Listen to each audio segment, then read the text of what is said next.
Well, let's move on here. Talk about the high risk market, private market investments, which we've never been in favor of. I think they're a great deal for real estate, but not a great deal for the investors. But now they're going to start showing up in 401k plans. Empower oversees about $1.8 trillion in 401k assets for about 19 million people. So I think all these 19 million people are going to have to decide if they're going to be investing in, and what they're going to start allowing is private credit, private equity, and private real estate in some of the accounts that they administer later this year. And that just worries me, because private means you don't know what's going on. You're not going to see the market price. And we've dealt with this for years of people that got sold this by somebody else and come over, and what a nightmare it is. I'm very disappointed. I've seen some articles in the Wall Street Journal they're disappointed with, but it's all a fee grab for these, I'm going to say, greedy companies that want more fees and really don't care about their participants in their 401ks. Well, I mean, it's just something that we've seen the back end of it, and it's a pain. And I'm so curious what is going to happen here, because generally, right, you have your 401k. You leave your employer, you take it to maybe your new 401k, you put it in an IRA rollover. Well, are you going to be able to move it? Is Empower doing Good this? point. Maybe because it's like, hey, that new company, they don't even accept that alternative investment, so they can't move it. I mean, we've had this happen where, we custody our assets at Schwab. Schwab says, we don't accept that alternative investment. We don't accept that private credit investment. That could be very problematic in moving your 401k along with you. I as you said, I'm very disappointed by this. I think there, frankly, is very little upside. And I want to say this lightly, but people have made money off private investments. I don't want to say they're all bad, but there's a lot of bad ones out there. And the big problem is many times investors, they make no money from them. And the big problem is they can only get out a little bit of their money at a time while they are suffering from low returns and high fees. And we've seen this time and time again. We've had clients come over, and one comes to mind. He came over about 4 years ago now. He had, I think it was 5 alternative investments. He now has 3 left.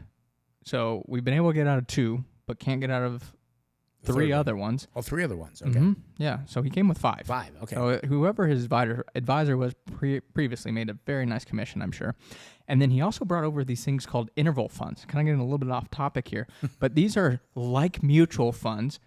But again, you can only sell every quarter, and they limit the redemptions. And we've been trying for the last 4 years to get him out of these 2 interval funds.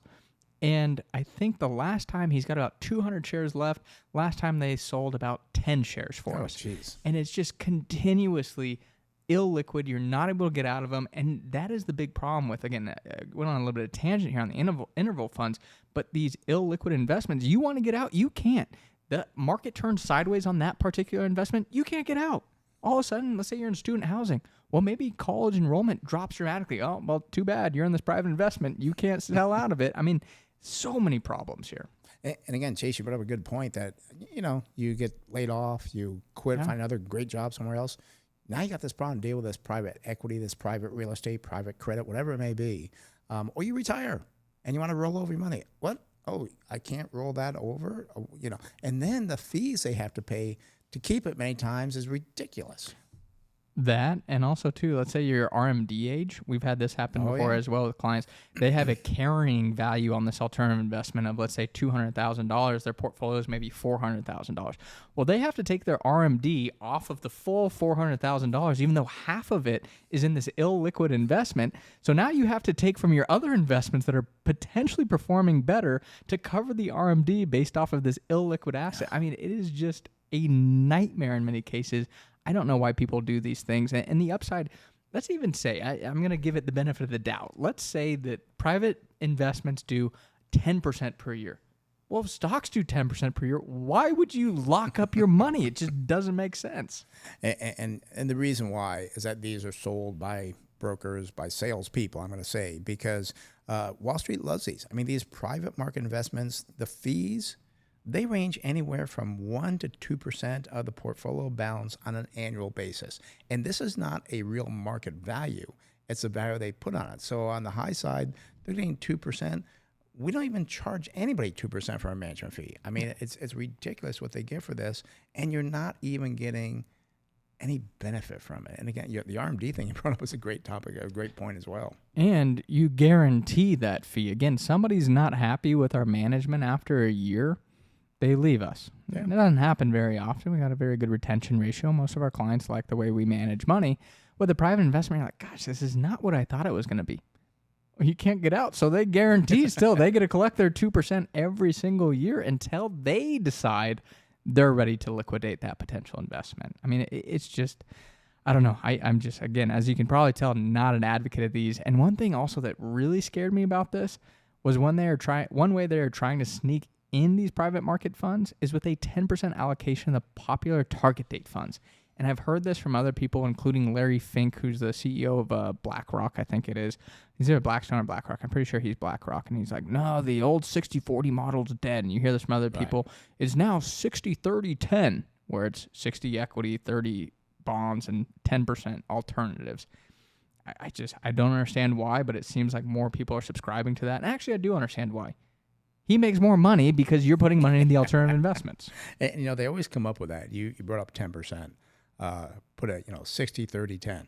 Well, then you got people, well, gosh, you need gold in there too, so add 5% for that. Oh, wait, crypto, put 5% there. Before you know it, you don't have the good investments of equities, which have done very well over the long term. If you understand what you're doing, eventually you have so many things and so many different products that your return is going to suffer by that. I believe will increase the fund's risk and lower the returns going forward. It's just not worth it. And I hope everybody sees this and says, no, that makes no sense to me either. I'll either do equities or I will do bonds or I'll do money markets. I'm going to stay away from the cryptos, going to stay away from the private equity, credit, and real estate private, all private. Well, it's kind of funny. I was talking to our financial planner, Harrison, the other day, and I was like, people are so funny because they'll do so well in their 401k for, let's say, 20, 30 years of their working years by doing what? Not looking at it and buying stocks.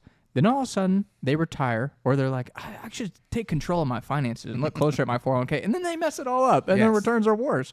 It's like if you just buy good quality stocks for the long term, you'll do great.